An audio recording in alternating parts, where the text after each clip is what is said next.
दोस्तों मैं सतवीर सिंह अपने YouTube के भारत लिंक ग्लोबल चैनल पर आपका स्वागत करता हूं। दोस्तों हरियाणा में एक कहावत है कि टूटी खाट और झुका हुआ जाट ये किसी काम के नहीं होते। और दोस्तों ये मुझे लगता है कि फ़िलहाल ये जो जगदीप धनखड़ जी के संदर्भ में ये लागू होती है, ये कहावत हरियाणा की कहावत। लेकिन मेरा अपना मानना है कि एक कहावत और भी उनके ऊपर लागू होती है और वो ये है कि टूटी हुई खाट और अकड़ू जाट ये भी किसी काम के नहीं होते। जी हाँ दोस्तों, जो जाट हो गए तो वैसे तो जाटों का जो स्वभाव है वही अकड़ का स्वभाव है, उनके खून में ही अकड़ना है। और अगर अकड़ू जाट किसी बड़े उसके ऊपर पहुंच जाता है, पद के ऊपर पहुंच जाता है, तो बड़े पद पे जाके भी अपनी फितरत के अनुसार, अपने स्वभाव के अनुसार अपना भी नुकसान करता है और अपनी कम्युनिटी का भी नुकसान करता है। अब मैं ऐसा क्यों कह रहा हूँ, ये आपके सामने है दोस्तों। अगर हम बात करें जगदीप धनखड़ जी की बात करें तो मेरे हिसाब से जगदीप धनखड़ जी आज जाटों के अंदर जितने बड़े पद पे पहुंचे हैं वो ठीक है, चौधरी चरण सिंह जी प्रधानमंत्री रहे हैं, लेकिन वो पहली बात तो ये कि थोड़े दिन के लिए रहे। लेकिन संविधान के अनुसार प्रधानमंत्री से भी बड़ा पद होता है उपराष्ट्रपति का, तो वो उपराष्ट्रपति पद तक गए हैं और ये जाट कम्युनिटी के लिए एक अच्छी बात थी। लेकिन उन्होंने अपनी अकड़ के कारण सारा सब कुछ मिट्टी में मिला दिया। जहाँ से चले थे आज वहीं आके खड़े हो गए। और जहाँ से वो चले थे ना जगदीप धनखड़ जी, वहाँ से चल के भी उन्होंने जो अपना स्वभाव दिखाया था वो भी अकड़ू जाट का ही दिखाया था। कैसे, मैं बताता हूँ आपको। जगदीप धनखड़ जी ने अपनी राजनीतिक पारी की शुरुआत की थी, वो चौधरी देवीलाल जी से की थी। देवीलाल जी उस टाइम थे जनता दल में और वो जनता दल से बने थे सांसद। लेकिन अपने इसी अकड़ू स्वभाव के कारण उन्होंने 2 साल के अंदर ही जनता दल छोड़ दी और 1991 में वे चले कांग्रेस में। हालांकि कांग्रेस से वे विधायक भी बने और भी उनको पद मिला, लेकिन फिर वही बात है कि उनका जो स्वभाव था वो ऐसा ही था कि जैसे अकड़ू जाट का होता है और उनको कांग्रेस भी छोड़नी पड़ी। फिर 2003 में दोस्तों वो आए बीजेपी के अंदर। तो बीजेपी के अंदर हालांकि उन्होंने 20-22 साल तक काम किया और उनकी उम्र भी इतनी ज़्यादा थी। दूसरा फिर ये था कि मोदी जी के ऊपर ये भी ठप्पा लगा था कि वो जाट कम्युनिटी के खिलाफ है, तो इसलिए मोदी जी भी चाह रहे थे कि जाट कम्युनिटी उनके साथ जुड़े। तो उन्होंने जगदीप धनखड़ जी को जबकि उनके पास कोई पद नहीं था, महज एक कार्यकर्ता हुआ थे, उनको बना दिया पश्चिम बंगाल का गवर्नर।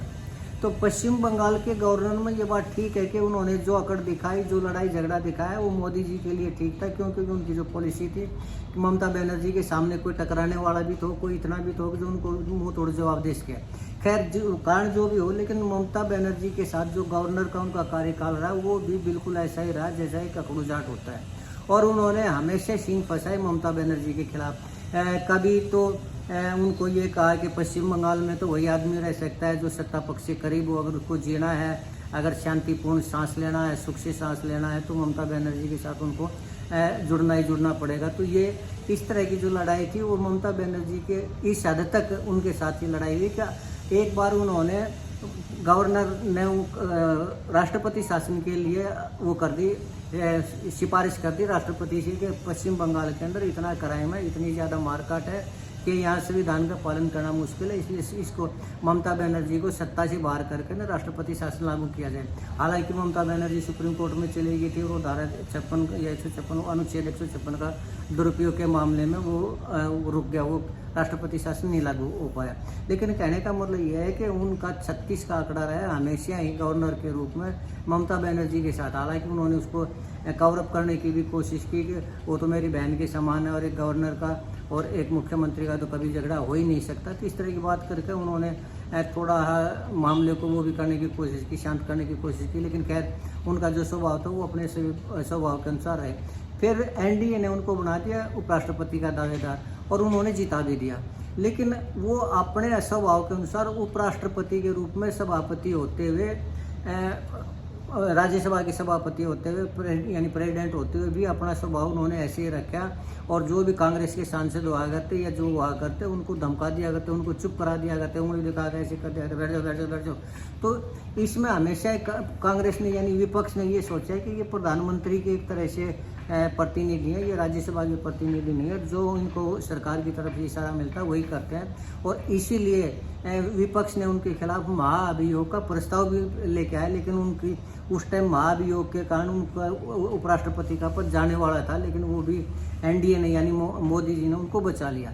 लेकिन उसके बावजूद जब उनको ये था कि मोदी जी ने ही उनका ये पद बचाया है उपराष्ट्रपति का, तो वो मोदी के खिलाफ काम करने लगे। पहले तो मैं ये कह रहा था कि शायद वो जस्टिस वर्मा, यशवंत वर्मा के खिलाफ जो प्रस्ताव था वो बीजेपी लाना चाह रही थी, लेकिन वो पहले कांग्रेस ने उसके प्रस्ताव को मंजूरी दे दी और ये उन्होंने अपनी इंसल्ट समझी सत्ता पक्ष ने। लेकिन दोस्तों बाद में सूत्रों से पता चल रहा है, बाद में जो बात उभर का है वो ये थी कि एक्चुअली में चंद्रबाबू नायडू जी थे, उनकी समर्थन से नीतीश बाबू और चंद्रबाबू नायडू के समर्थन से सरकार चल रही थी। और चंद्रबाबू नायडू के पास इतने 18 थे शायद सांसद हुआ करते, तो उन्होंने चंद्रबाबू नायडू को ये कह दिया विपक्ष के बुलावे में आकर, विपक्ष के धोखे में आकर, उनकी मीठी बातों में आके कि चंद्रबाबू नायडू अपना समर्थन है एनडीए से वापस ले लें। और अगर वो अपना समर्थन एनडीए से वापस ले लेते तो प्रधानमंत्री की कुर्सी जानी ही जानी थी, सरकार गिरनी ही गिरनी थी।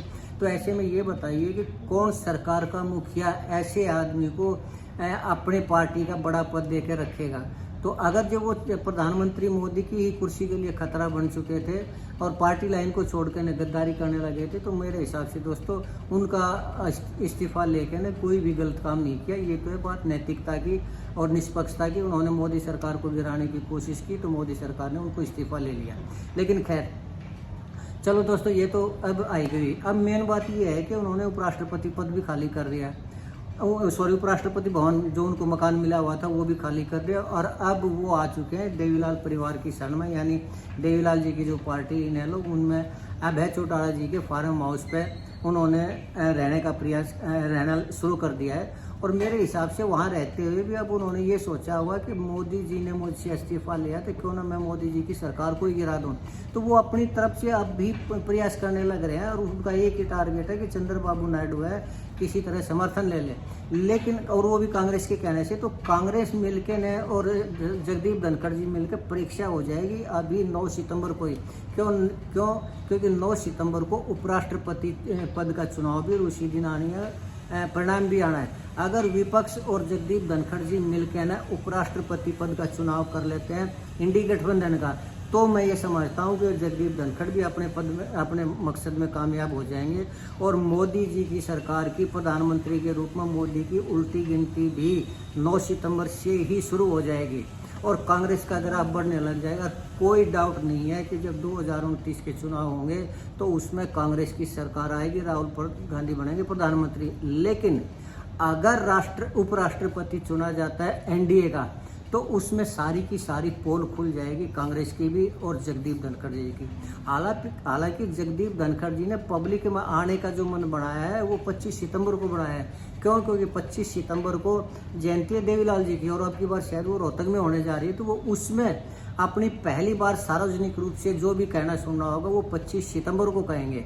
हालांकि अभी वो किसी भी मीडिया से नहीं मिल रहे, किसी भी चैनल से नहीं मिल रहे। मैंने भी उनसे मिलने का प्रयास किया, उनका इंटरव्यू लेने का प्रयास किया, तो मेरे को भी यही जवाब मिला कि 25 सितंबर से पहले जगदीप धनखड़ जी किसी को भी इंटरव्यू नहीं देंगे। तो अब ये देखते हैं दोस्तों, पहली बात तो जगदीप धनखड़ जी की भी और कांग्रेस की ताकत की भी परीक्षा हो जाएगी 9 सितंबर को कि वो कितना दम है, खाली वो अपना प्रोपेगेंडा कर रहे हैं या विपक्ष की बातों में दम है कोई, और पब्लिक का जो रुझान वो विपक्ष की तरफ हो चुका है, कांग्रेस की तरफ हो चुका है। ये पता चल जाएगा उपराष्ट्रपति पद के चुनाव के दिन ही। अगर उपराष्ट्रपति चुनता है एनडीए का तो फिर मोदी को कोई हिलाने वाला नहीं है 2029 के चुनाव में। क्यों? क्योंकि फिर वही बात आती है कि इनकी जो ताकत का भरम है इनको भी टूट जाएगा। जगदीप धनखड़ जी ने मेरे हिसाब से जो मूर्खता की उसका भी उनको पता चल जाएगा कितना उनके दम है कितना नहीं है, और फिर ये बात भी साबित हो जाएगी टूटी काट और अकड़ू जाट किसी काम के नहीं होते।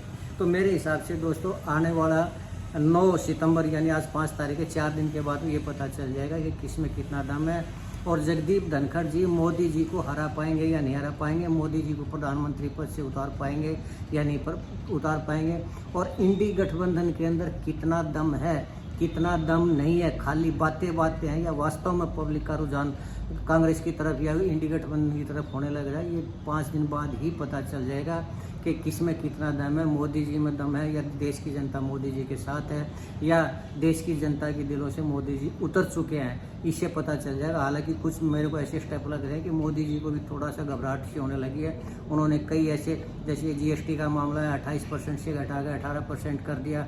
दिन प्रतिदिन जो महंगाई बढ़ती जा रही है उसके ऊपर भी कुछ रोक लगेगी, कुछ चीज़ों के दाम भी हो गए। तो मुझे ऐसा लगता है कि मोदी जी भी अब पब्लिक को लुभाने वाले प्रयास शुरू कर चुके हैं वो। और ऐसा तब होता है जब आदमी को अपनी कमजोरी का पता चल जाए, ये पता चल जाए कि आने वाले टाइम में उनके लिए खतरा हो सकता है। लेकिन खतरा होगा या नहीं होगा दोस्तों, इस चीज़ का पता चल जाएगा 9 तारीख को। राष्ट्रपति अगर बनते हैं NDA का, तो एक खाली कांग्रेस का जो दम है, इंडी गठबंधन का दम है, बिल्कुल फ्लॉप हो जाएगा, बिल्कुल जीरो हो जाएगा और उसकी सारी पोल पट्टी खुल जाएगी। अगर राहुल गांधी वास्तव में प्रधानमंत्री के लायक हैं या नहीं है, या फिर खाली आज भी उनको लोग पप्पू समझते हैं या क्या समझते हैं, वो पता चल जाएगा दोस्तों। इंतज़ार करते हैं तब तक। तो आज के लिए इतना ही। देखते हैं दोस्तों क्या होता है क्या नहीं होता। अगर आपको लगता है कि मैं सही कह रहा हूँ, मेरा ये विश्लेषण सही है, तो मैं आपसे प्रार्थना करना चाहूँगा कि आप मेरे इस वीडियो को लाइक करें, शेयर करें और कमेंट करें दोस्तों। और मेरे चैनल को सब्सक्राइब ज़रूर करें ताकि मैं इसी तरह की अपनी वीडियो आपके सामने लाता रहूँ। आपने मेरा ये वीडियो देखा, इसके लिए आपका दिल से धन्यवाद। नमस्कार, जय हिंद, जय भारत।